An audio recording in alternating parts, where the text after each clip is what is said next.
Salutare, nu am revenit! Am revenit și ăsta nu mai tușește ca un aligator. De ce de bine? Hai bă, lua-te arciuma, acum îți faci joc de mine, nu? Puțin. Puțin ca mult. Bă, nu, pune să o tace pe altul că ăsta oricum moare de la foc. Așa, vezi. Ecologist. Bă, Mamă. headshot. Bă! Ratat. La fel. Soria.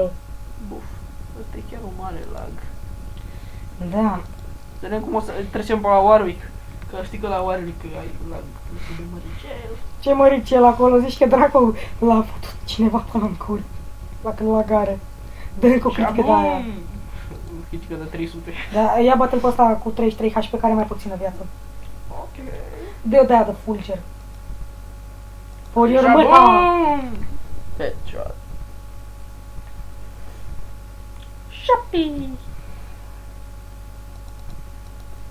Shop! Mai pe serios. Hai, Twilly, omoară-l, dă-i să zacă, dă-i la buci, acolo sunt clăbuci.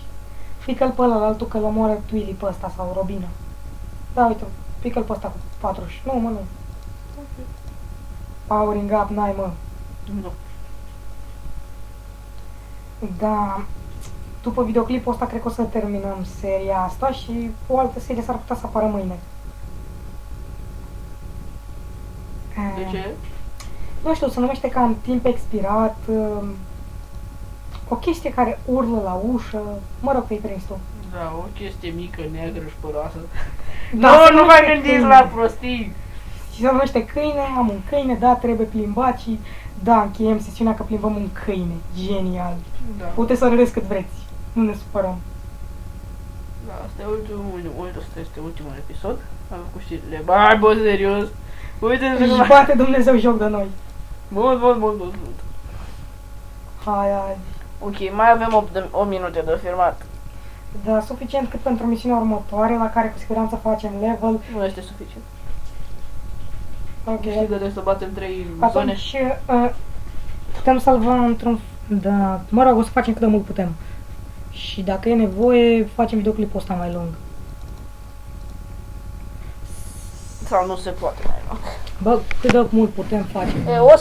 O să las Du-te la peșteră mai întâi, să le arătăm mai întâi zona secretă. Sau mai întâi terminăm peștera și după aia vă arătăm zona secretă. Ce zona secretă? Nu știu nicio zonă secretă. Nu fă prostul că există riscul să rămâi așa. Nu, pe bune, nu știu. Ăla mă care îți dă viață și mana. Ascuns în boscheții blumarose. Ia dă-i un stun că mă enervează. Bitch. Eu mă duc să calmez, deci te descărci tu cu prietenii noștri, că eu trebuie să mă duc să calmez spiritele, nu de alta, dar deja se aude cum dă ușa cu labele. Bine, Adi, mai deși trecem la atunci. Bestie, stai acolo. închide ușa asta, așa. Rămân doar eu acum. El acum o să înceapă cu cuțelușul meu frumos. Da. Frumos. Hai, Twilly, bestia roșie și pusită, care nu te speri la sub braț și arăți ca un iepure, ceea ce cred că ești. Bine, uite-ți. Tocmai acum mi-a picat și mie critica aia de 38 cât am. Level 7, numele meu norocos. Cred că o să facem și un giveaway. Nu știu, trebuie să vorbesc cu prietenul meu aici, care nu e de față aici. S-a dus să vorbească cu spiritele. Cine știe ce nu face? Mihai, nu viola spiritele!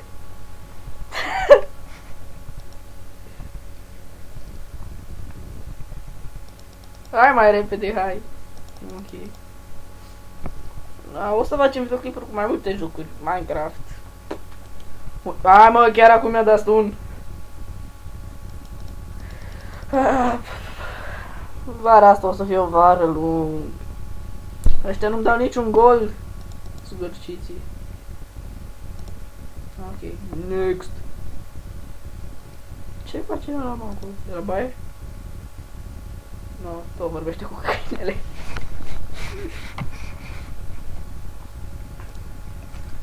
Perfect, ai mâini.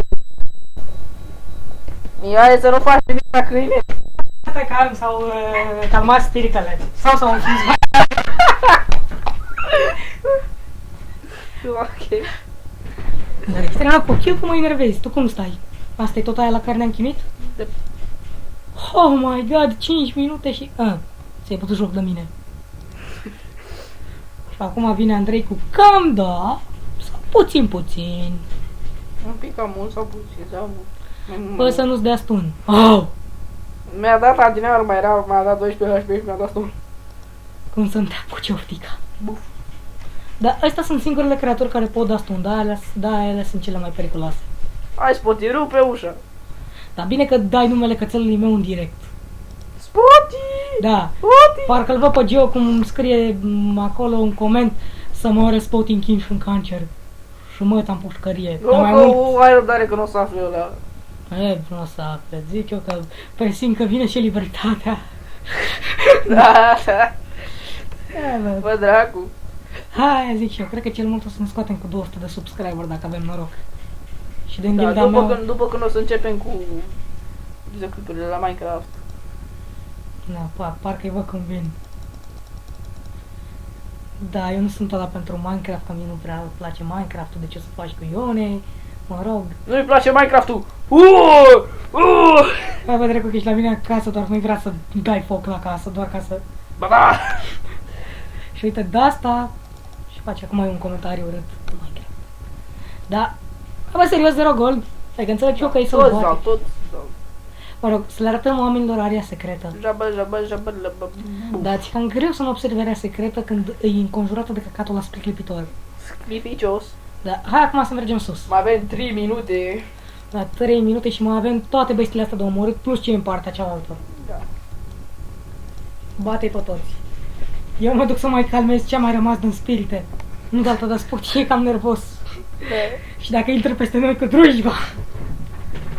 Nu știu de ce, dar cred că se cacă pe el. Da, și felul lui de brau la veci.